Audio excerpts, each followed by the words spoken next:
Yeah, Cavalier, that's still kicking. Hell yeah, one good ride, exactly. So, guys, the way we're going to do the stream today is, of course, the first day back streaming ESO. I said I was never going to stream this game again. Matt Firor must have known Snowstorm Studios is coming back, and I have to give him premium content. So, what are we showing down below?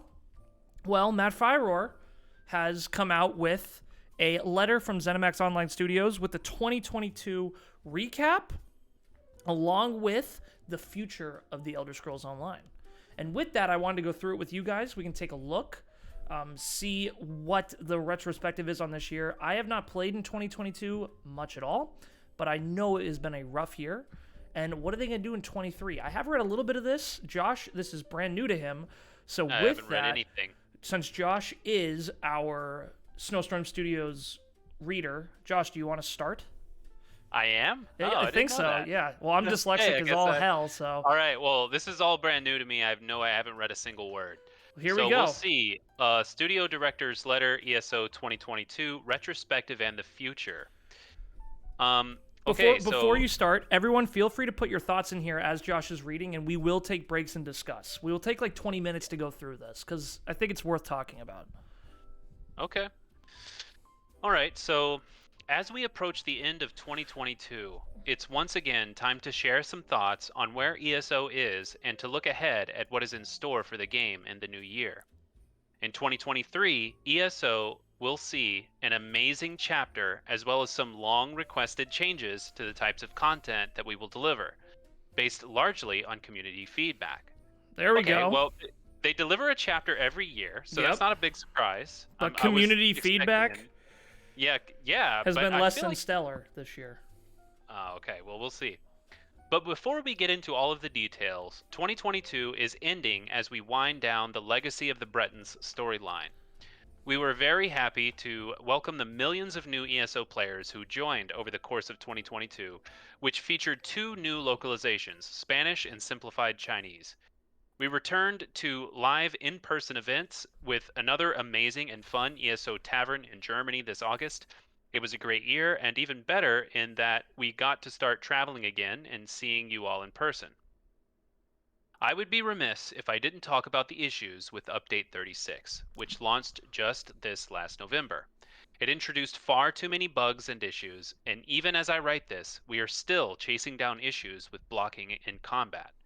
Trust me, I am just as concerned about this as you all are, and we will be making some process changes within the dev team to ensure that things like this happen far more rarely.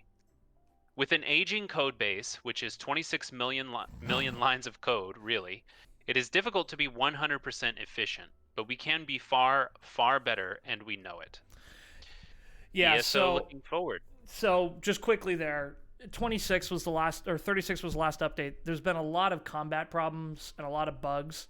We'll see about that one. Yeah, one good ride. It's one of those things, I think, let's first start with, it's just nice that they're addressing this. I don't remember in the time that I was around really heavily in ESO that this much transparency was being spoken. You know, there needs to be some efficiencies. There needs to be some changes. It's not working. This most recent update is proof of that. And ESO was built on really old code, really old software, and really old hardware because it started in development, I want to say in 2007. And then it took about, or maybe it was even earlier, I think it was a 10-year development process. So we have to understand they're working with 20-year-old softwares and hardwares, and they're trying to change over while keeping the servers up 24/7. So it's a juggle for sure. So let's just, I'm just back in ESO, so I'm just going to give them the benefit of the doubt, like, hey, thanks for addressing it. Cool. All right. ESO looking forward. All right. So, in general, there are 2 types of content in ESO. Handcrafted, such as quests, stories, and things you do one time per chapter, and systems, which are activities that are generally repeatable, such as PvP, dungeons, trials, housing, daily crafting writs, etc. We have always had a mix of the 2 types of content, but in terms of dev team hours, the majority of time developing the game has been weighted towards questing content.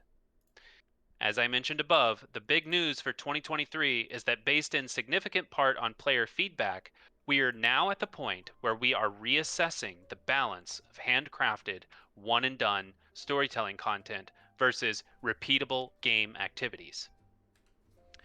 ESO is a massive game with a huge number of zones, quests, and systems. We have created 40 or so hours of hand-built content every year since 2015, as well as a myriad of dungeons and new systems like One Tamriel, thieving, assassinations, companions, tales of tribute, antiquities, crafting reds, housing, graphical character customization, solo group arenas, PvP battlegrounds, and much more. Now that we have hundreds and hundreds and hundreds of hours of questing content, enough for 4 or 5 regular RPGs, we are hearing from our new players that the sheer number of zones and stories and characters is intimidating. And on the other hand, our veteran players consistently tell us that they would like more content that isn't played through just once. They would like more content they can enjoy for years, content that utilizes our already existing zones to add new things to do, and most importantly, introduces some new gameplay. I think that's perfect. I absolutely agree. First of all, there's tons of content in this game, and being new to this game, even coming back to this game, chat, let me know. If you take a break and then come back, it's overwhelming. I think I've missed 2 chapters. So yeah, it's crazy. I would agree with that. And also too, for the people that grind this game, it's a one and done sort of thing. It's not even fun to re-roll a character and do it again. So I think that's definitely the move. And also these year-long stories, I don't always know are the best way to do it. And I don't know if pumping out content after content after content after content is the way to do it, because you're not addressing problems, you're just pumping out more problems.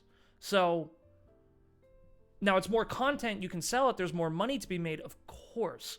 But at some point, you have to stop trying to bring in new people. And it looks like they've hit that line, actually. It always felt like they were trying to create a new chapter to bring in new players, but they didn't really care about retaining. Now they're losing people, and new players coming in are like, this is too much. So we may have hit the threshold.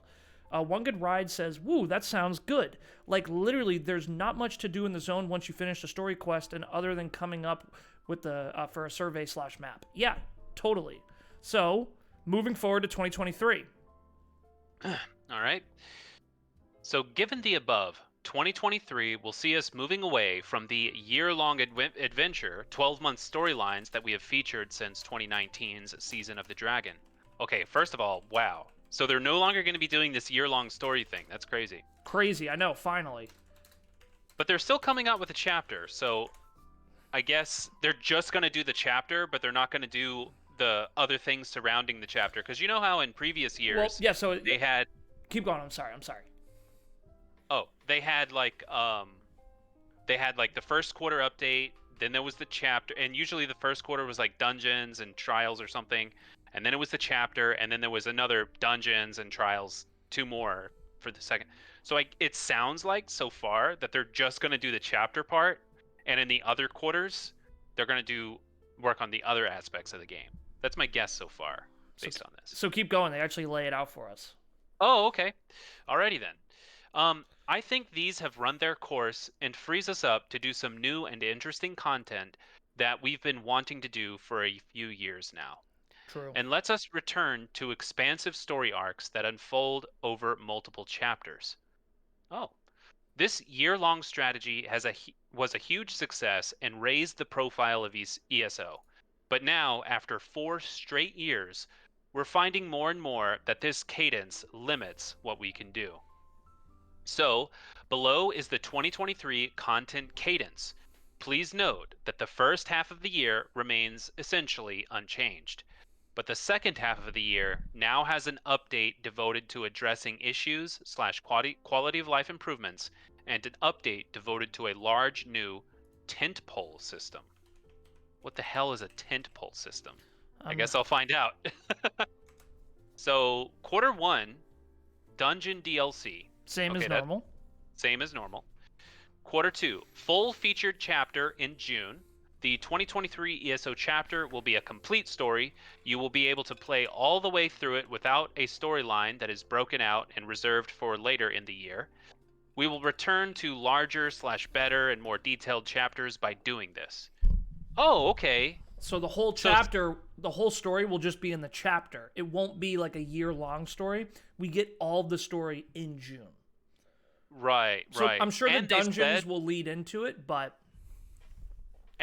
we will return to larger slash better and more detailed chapters by doing this. So basically, instead of spreading it out, they're putting all of their effort into this one chapter. So it'll be which I big, like. huge, and awesome. I like that. Yeah. We are really excited about next year's chapter. For details, you'll have to wait for our global reveal event in January. We But will one hint. we will stream that, by the way, chat. Me and Josh will be here. Awesome. We will watch that. But there's one hint, okay? I can't wait. This will be part of a multi-year story arc and will contain one of the most requested new features. I don't know what that is. What is the most requested new feature? For all the people, yeah, let me see if I can do this. Manage poll, raid channel, manage prediction, manage goal. I want to someone in chat who's been playing ESO a lot, let me know what that is. Let us know. All right, keep going, Josh. I know. Oh, okay. All right. Sorry. Quarter 3. No, it's okay. Quarter 3. We're going to focus on quality of life improvements and bug fixes. Damn. So an entire chapter focused on just making the game better from the basement. You know what I mean? Yeah, from the bottom up. Just take. Right. The thing is, what's going to be tough about this is getting the right people doing the right thing. That's the only thing that's tough here. Because I'm sure there are employees who, I don't know. Let's keep going. Okay. And then quarter 4. Rather than the usual Zone DLC, we'll be featuring a new system. We are working on the concept and design for this now. We'll give more details during our global reveal event early next year.